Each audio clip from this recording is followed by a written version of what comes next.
Howdy, howdy.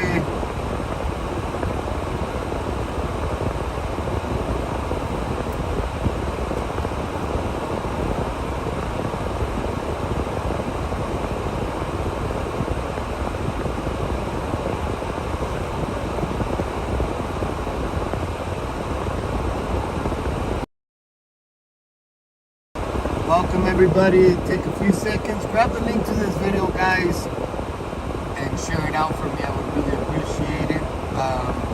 As we're driving, I do apologize with the air. I am in Arizona.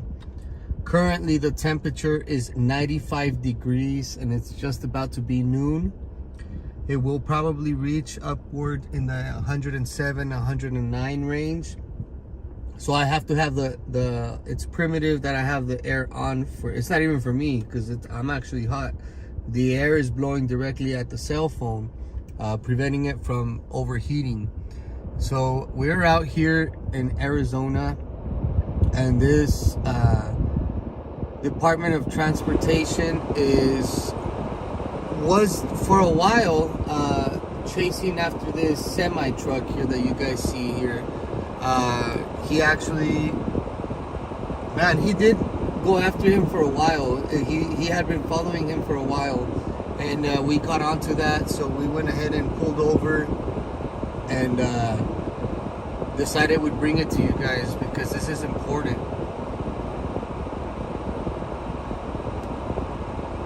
Now, I could not tell you guys if that truck is loaded or not. I could not tell you that. That's what we're waiting to find out.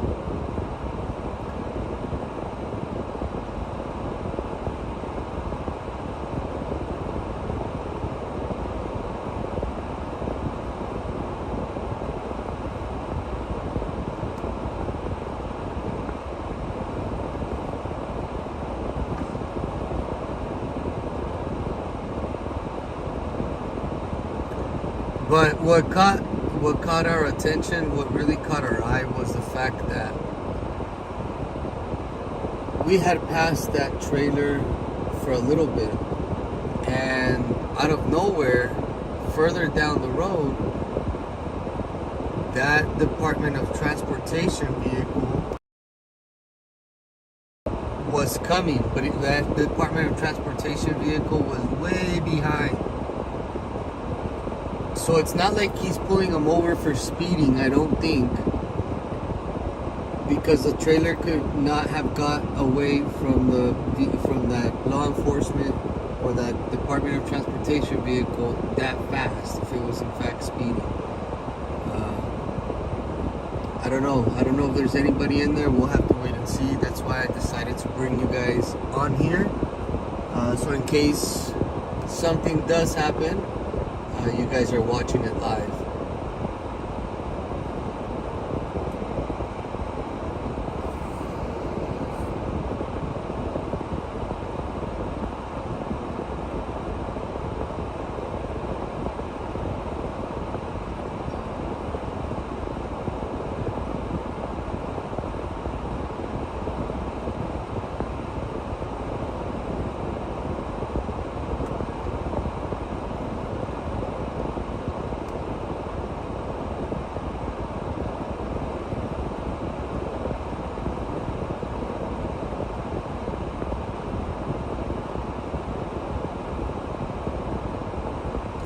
And for my friends on Twitch, thank you guys for joining.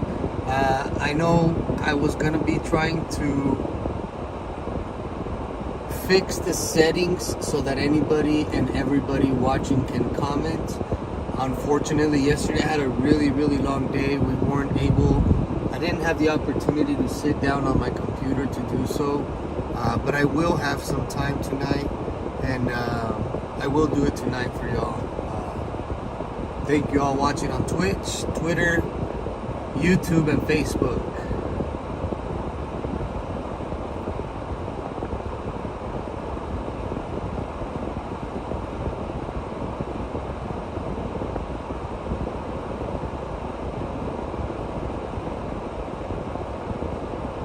Last night we witnessed a bailout. last night we arrived at a scene of a bailout, and we arrived at an active scene where two fugitives were still on the manhunt. They were still being sought after. Border Patrol, alongside other local law enforcement agencies, came together, and they were able to find the individuals. One of them being a driver. The driver apparently last night was telling us that howdy. The driver was telling the officers last night that he thought he was under the impression he was just gonna give these people a ride right here up the street to Arizona, and he was upset because he said that he had been tricked. Then he started crying. All this is on live. Welcome to the live stream. We're out here right outside of Douglas, Arizona, where we're witnessing huge amounts of traffic over the last 2 weeks. Ben Berkwam and myself have had the opportunity to ride along with people from the sheriff's department and law enforcement agencies to be able to get a better glimpse and a better understanding into what they are going through. I've been able to acquire a lot of footage, a lot of pictures that I've not put out at all. I do plan on putting it together and being able to be more descriptive with what I'm putting to you guys. I didn't just want to be sharing a bunch of content and not no substantial information behind it. So I'm gonna go ahead and turn it down. This is something that has become way too common out here, unfortunately. Last night we had kids out playing basketball at the local park in their community, and the kids didn't even seem to be fazed by the fact that there was probably about, I don't remember if it was 9, it was probably about 9 or 11 adults, I don't remember counting. There was about 9 or 11 grown adults, and one child, probably about 15 years old, and one female. And just a few feet away from the kids playing basketball in their park, and the kids on the slide and on the swing, they weren't paying attention to what was going on with the illegals. You think in any other city where this could be happening or would be happening, people would be glued to seeing what's happening or with their phones out taking pictures. But no, everybody's just like, it's so common out here, and it's really unfortunate that it has not gotten the attention it definitely deserves and it needs out here. Not that it deserves it, but it needs that attention, because many American citizens still don't understand what is at stake here. This goes beyond you being comprehensive and understanding. And these leftist organizations that are provoking all of this in other countries, incentivizing people to come over here, they drive the narrative to most of us, and they like to tell you guys, how are you not going to be compassionate? Everybody deserves a better opportunity. Absolutely. But at the same time, we as Americans deserve the right to know who we are bringing into our country. We deserve to know if these individuals have anything to offer as far as any skills, computer skills, can they fend for themselves? Are they going to be dependent on the government? Because all of that, we already have people on government dependence. We already have government dependence. We don't need to add more of that. We already have criminals here in the U.S. We don't need to bring more of that. We don't need to be bringing people in here that are going to kill people, that are going to hurt people, that are not here to abide by the law, and then have them end up incarcerated, which is also another thing, another perspective, another point of view that people don't see. Incarceration is a massive, massive business. Massive business. And sometimes a lot of these people are being gamed and framed for that. And we can't pretend like that's not the reality of things. It's a harsh reality. These leftist organizations will poke. It was banned at 2, and I figure we can leave after that. Roger that. Sounds like a plan. These sounds good. This one turns into 50 illegals in the back of the truck. It's taken a while already, bro. Yeah, that's what they say. These DOT stops take like 2 hours because they have to go through all the like regulations, all the tires, all the heights, all the logbooks. It's a time-consuming thing. Before he can get at some kind of searching in there, right? Yeah, that may be 2 hours, and he never gets to search because there's no justification or no probable cause.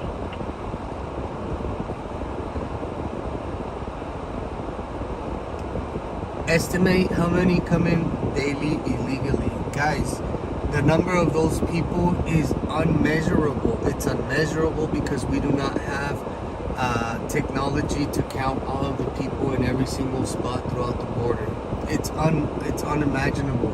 Like when they tell you guys, oh yeah, these are the numbers of people that came in illegally. Those are just the people that are coming in and turning themselves in. Those are not the people that are sneaking into the country through multiple areas. Those are not the people that are being snuck into the country by other people. Those are not the people that are being thrown in traffic across into the country. There's there's so much at stake, and it's really so much. And in the next few days, I'm going to be sitting down from the desk, and I'm going to be able to debrief everything that I've seen, everything that I've encountered in these last months. It's just so much information, so much footage that I'm going to be able to bring to you guys here in the next couple of days. I'm going to take some time and decompress myself. Since I started with, a few months, I decided to go and give coverage to the People's Convoy. And I think I was out there for about 50 days with them on the road. And then I bounced right down to the border. I left the convoy after traveling back across the country. I got back to the border, and I've not been home. I've not had a few days to just clear my mind or just lay in bed. And so I think it's important to also be taking care of ourselves, because this can be pretty exhausting and sometimes overwhelming. But nonetheless, we're going to continue to push on through and keep trying to bring you guys information that is important for all of you guys to know. A lot of people sometimes that I encounter, or people that people that I encounter, or people that I come across on YouTube channels or on Twitch channels, they say that what I'm telling you guys is right-wing propaganda. It's not right-wing propaganda.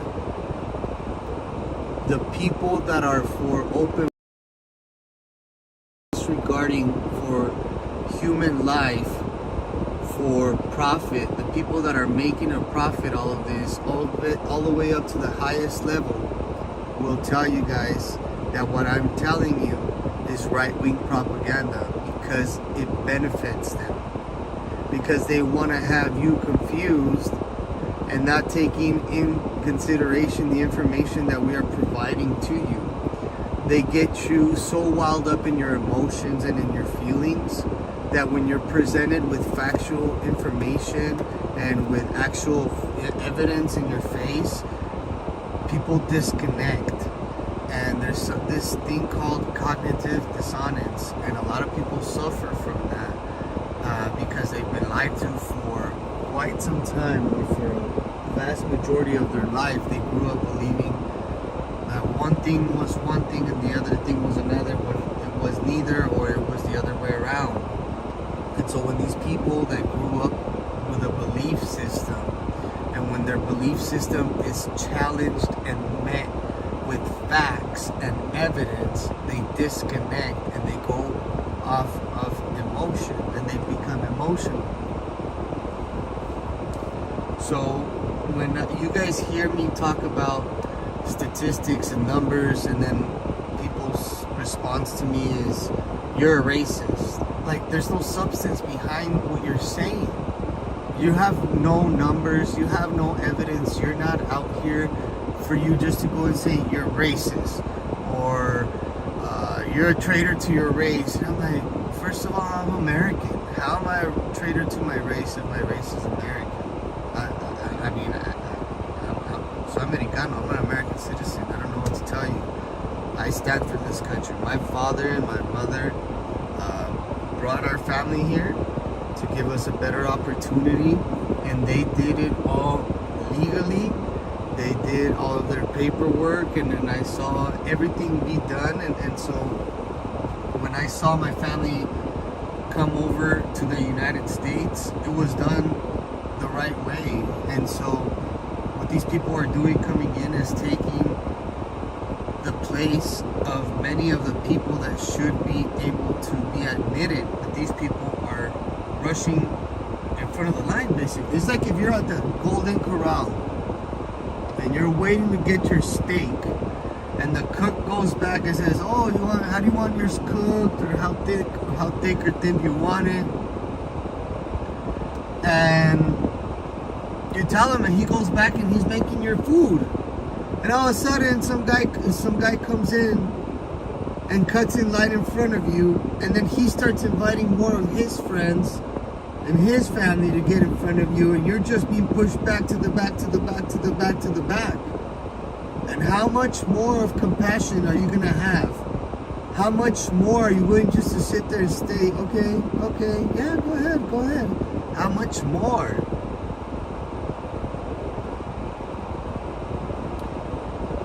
Faye Ellen brings a very good point. Faye Ellen says they will be installed into our military. Absolutely. If I'm not mistaken, you guys can fact check me. I recall reading this. You can fact check me. I believe California was looking to hire illegal aliens for some kind of law enforcement position, or police, or in LA or something along those lines. I saw it a few weeks back. You guys can fact check me on that, double check it, look it up, and if you find it, post it on here. But absolutely. And it's worrisome when you're not seeing vulnerable people down here. I'm not seeing vulnerable women and infants for the most part.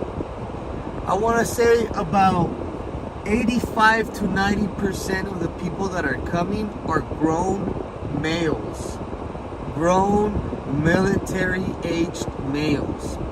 And the media, and you'll have people on here or on Twitch or other social media platforms argue and say, "Oh, the women, the children," and it's like, yes, that is a very minimal part of all of this.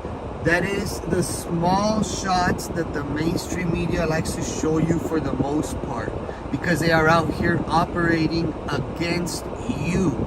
And they sometimes come out here and they take pictures of kids in the little shoes and pacifiers on the floor and all these poor babies. And yes, poor babies.